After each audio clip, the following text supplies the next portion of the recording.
experience working with students with autism, each one is unique and they all have their own preferences and strategies that might work for one might not work for another. So that's everything during their day, from completing their assignments to feeding themselves at lunch to playing with their friends on the playground, zipping up their coat to go home.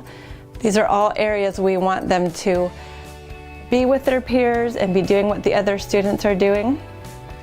And we know that children with autism tend to have difficulty a lot of times with verbal language, both understanding what is said to them and expressing their own wants and needs.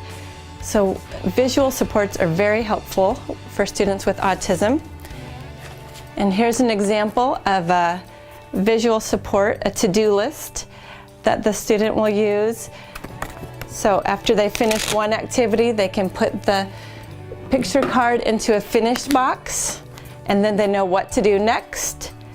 And when students need a little bit of extra reinforcement, we can let them earn these tokens. So when they earn all their tokens, they may choose a reward. So that's also very motivating for students. Occupational therapists might recommend specialized paper. Like this paper has special lines for spacing. This has raised lines to give a little bit of what we call proprioceptive feedback, or the feeling of where the line is. Same thing here, a little bit narrower. And here's just some bold line paper. And here is some sungrass dirt paper for kids as they're learning to write their letters and space them within the lines. Some students might need an adapted writing tool, such as a pencil grip.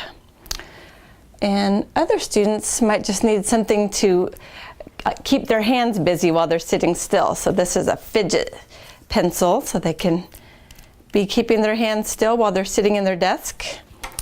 They also might use an alternative seating device, such as this move and sit cushion, which allows them to move a little bit while they're seated at their desk and still be able to attend to the teacher and not be distracting to some of the other kids.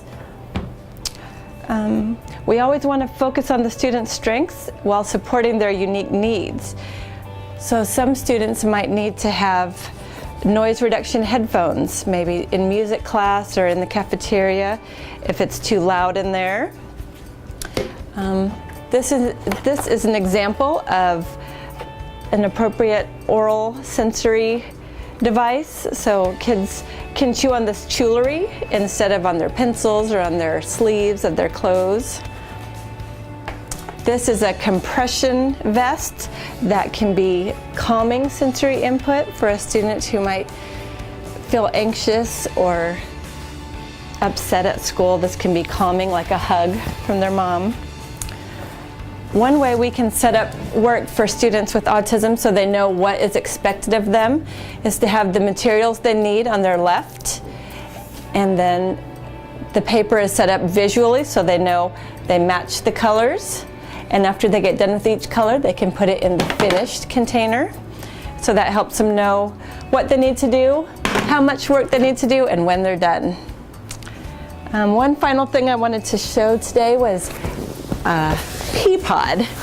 This is another alternative seating device which offers students a little bit of compression, like the compression vest, which is calming, and rocking back and forth, which is also calming.